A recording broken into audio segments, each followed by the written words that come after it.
Welcome back to Coloring Through the Bible. My name is Keegan Harkins, and today I want to talk to you about courage. Ronald Reagan once commented, "Many a good man has failed because he had his wishbone where his backbone should have been." It doesn't take a lot of courage to make wishes. It's one thing to claim something, and it's one thing to promise or dream about doing something, but it takes courage to actually step out and do it. And we can draw our courage from ourselves, from deep within us. And a lot of people have that, fortitude of character to step out and face the unknown and try new things with bravery. But many of us don't, or we don't have it all the time. Wishing is easy, but striving, standing, and working hard even through our failures takes courage. But courage isn't an absolute. To operate in courage doesn't mean that we don't have moments when we're afraid. It doesn't mean that we don't need support and encouragement. I think that most of us have probably heard Franklin D. Roosevelt's quote, "Courage is not the absence of fear, but rather the assessment that something else is more important than fear." And I think that there's a lot of truth in that statement. That type of courage is a courage that we pull out from within ourselves. It's a decision to overcome our fear by sheer willpower. And when I was writing my notes for this video, I came across another quote on courage that I really love. Dorothy Bernard said, "Courage is fear that has said its prayers." And I love that. I love the beautiful dependence on God and the acknowledgement that I struggle with fear. It's all rolled up into one encouraging statement. Courage is fear that said its prayers. I can have courage to do what needs to be done because I trust God. I trust that He's going to help me. And I don't have to have all the answers. And here is the really big, important thing. I don't have to succeed in everything I try. A lot of times I don't have the courage to try something new because of that fear of failure. And that fear keeps me wishing instead of doing. But when I realized that God never commanded me to be successful, He simply commanded me to be obedient and faithful. Well, that took some of the fear away. Because God sees things differently than we do. He judges differently than we do. What I see as a failure, He may very well see as a success. I mean, I may fail from the world's viewpoint, even from my own vantage point, but I succeed because I learned something. I trusted. I walked in faith. Think about it when probably the thing that's the most scary is sharing your faith with somebody, especially when you first start. There's that fear of rejection, the fear that you'll make them mad, fear that they will not accept what you have to say. And we can fail in encouraging them to come to church with us. We can fail in even getting them to have a conversation with us. And so from the world's viewpoint, we failed. We stepped out, we shared our faith, it wasn't accepted, we failed. But that's not how God looks at that situation.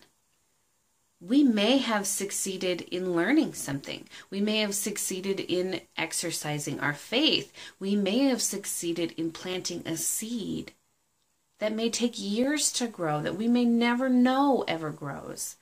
But we've succeeded in being obedient when we do what God tells us to do, even though we fail from the world's viewpoint. And just because we're courageous doesn't mean that we don't have fear. And it doesn't mean that we're always going to succeed simply because we're courageous. It simply means that we trust God more. We value His calling and His word and our faith in Him more than we fear. Now, the book of Psalms is filled with lots of verses that tell us to be strong, to be courageous, to take heart. Psalms 31:24, it says, "Be strong and take heart, all you who hope in the Lord." There are lots of verses that talk about God's protection and how He's our safety net. But when I read Psalms, I really am struck by the fact that a lot of these Psalms were written by David, and they were written at times when he was in constant mortal danger. He had to be scared of what he was going into. And a lot of times, some of these were written when he was hiding in caves because King Saul was going to kill him, or he was going off to fight the Philistines, and they were a fierce army. There was a lot to be scared of. Some of them were even written after he had been king, and then his son rose up and kicked him out of power, and he's fleeing for his life from his son. These were times when fear had to have been just right at the back of his mind. He had to have had plenty of reasons to be afraid. But instead of writing about fear, he wrote about trust. He wrote about God's protection. He wrote to encourage himself as much as to encourage us, I think. Because sometimes when we remind ourselves of how much God is our protection and our strength, our strong tower, that builds us up and encourages us to have courage. Because courage is simply fear that said its prayers. We trust God even if we're afraid, even if we don't see how it's going to work out in the end. We don't trust in our abilities. If we trust in our abilities or even luck, then we are bound to be disappointed. And sometimes we won't be. Sometimes we will succeed and we'll be like, yeah, I could do it.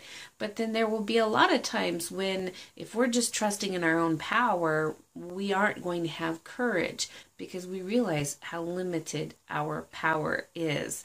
But we can have courage because we trust that God will protect us.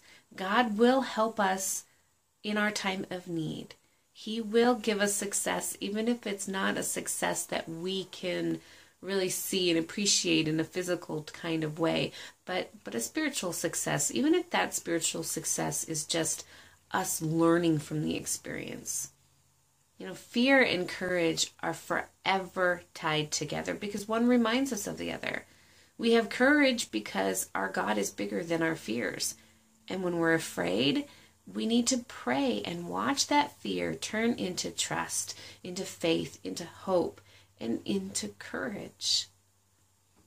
David was an incredibly courageous man. He was known for being this incredible warrior. But it wasn't because he didn't ever have fear. It was because he trusted God more than he feared whatever obstacle was in his way.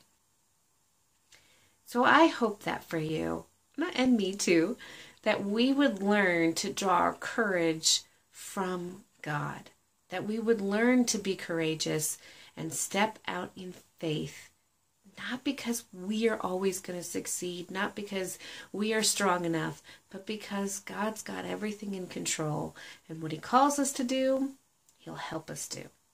He promises that we can do all things through his power working in us. So be courageous today. Thanks for spending a few moments with me, and have a truly blessed rest of your day.